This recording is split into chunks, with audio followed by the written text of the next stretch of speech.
Well, how's it going, everybody? I just wanted to say congratulations, Oregon. Congratulations for finally legalizing cannabis. I thought that Oregon would beat Washington and Colorado. In fact, I thought that California would be the first state to legalize recreational cannabis. And, it's not really a matter of, at this point, the dangers of cannabis, because we know that cannabis is very safe in its raw form.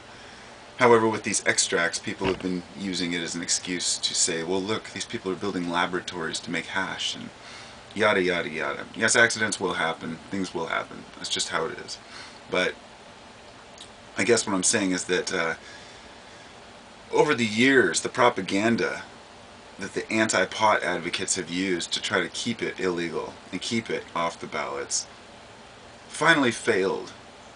And we finally, progressed beyond being ignorant. It's not a matter of it's a matter of resources and prisons and jails, expenses and tickets, and ticketing someone for consuming something that they should have the choice to consume if they choose. Now, I live in Vancouver, Washington, which is right over the bridge from Oregon.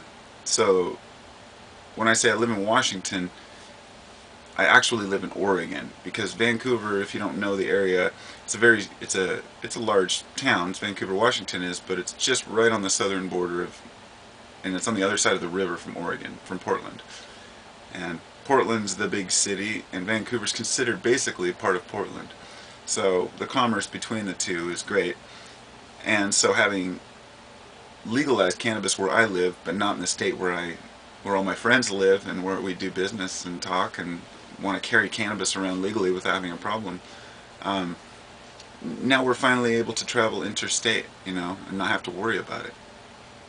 And this isn't so much an issue of like, ha ha, we finally beat the ignorance, although that is a major component of it.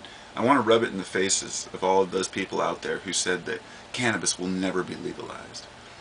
I was forced through a court-mandated drug program because I got busted with pot twice. And I went through two different programs, and they both tried to tell me how dangerous marijuana was. And I was in there with heroin junkies, cocaine addicts, meth heads, people trying to sneak in and get high, before the... And I was like the only person in there for pot, and I just laughed the whole time, like, really? And anyway, I had this court-mandated class that was an 8-hour course. They determined that I didn't need treatment because I wasn't an addict. They said, I'm a recreational user and I enjoy it. So I had to take an 8-hour course.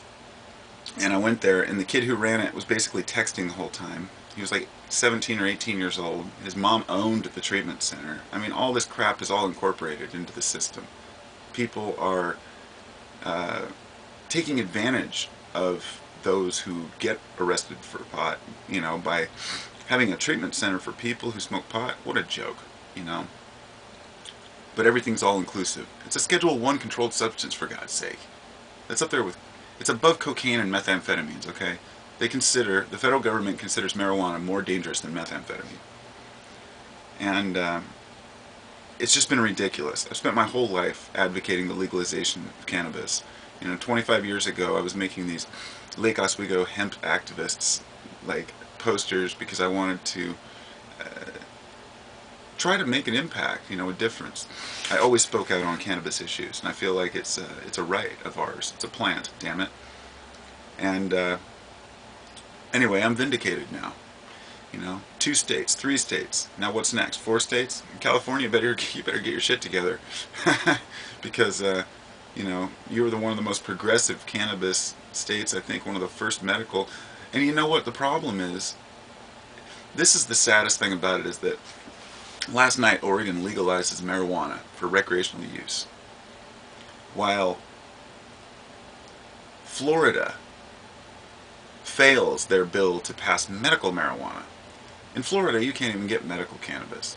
And it just shows me how different the frames of mind are between different parts of the country, and how we we're not the same people.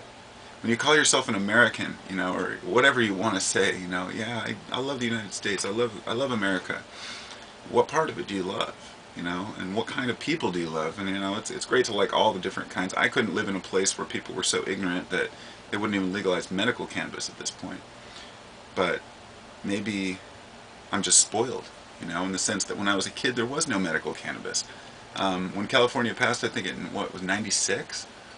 It was like I think it was the first state. We were just like, wow, this is great, you know. But Oregon's legal cannabis is going to be different than Washington's, because Washington screwed up, and I'm hoping Oregon can fix it. You know, Washington has its problems. We're like 47th in education, I believe. Horrible. And which just blows my mind. I really would think that it'd be more progressive than that, but so it's not that the states have all their priorities right, you know, but we were also signing a bill last night. We voted on this issue of schools and whether or not to fund them with more money, and a lot of this money from marijuana is being allocated for schools. So legalize pot, improve your educations. You know, where's the irony in that, right? If you legalize pot, we'll make smarter kids. That is very ironic. Anyway, I don't know what else to say about it. I think it's a phenomenal thing, and I'm really grateful and glad that they can grow. Even that they can only grow 3 plants, at least they can grow something, because Washington set it up to where we haven't been able to grow our own yet. I'm honestly not a part of the commercial cannabis trade, and I don't think I ever will be, because, well, in the sense of, you know, buying it that way. I'm a medical patient, so I can grow my own and I can buy it cheaper, medical. And this is one of the things about Oregon, is that they're hoping it'll bring it back down to about $1.45 an ounce for retail, and hopefully it'll go down even further from there, which will put a lot of people up here out of business, which is fine. The cheaper pot gets for everyone, the better off everyone is. And all these fears of kids becoming, you know, more and more kids becoming stoners and dying from eating these edibles, they're unwarranted fears. You know, the responsibility of people is going to be the same. People are going to have to watch themselves. But overall, I think legalization is the best choice that we can make. And I believe when a significant portion of states have legalized recreational cannabis, then the federal government is forced to recognize it as a federal law and enact it for all states. So I'd laugh in the face of all these states who refused marijuana when it all of a sudden becomes legal under their noses. So those who said it would never happen, it happened. And those who say it will never be nationally legal, it will happen. And then we'll scoff at people like Anslinger, who helped create the drug war that put so many people in prison for something so mundane as marijuana. So, take care, everybody, and we will prevail.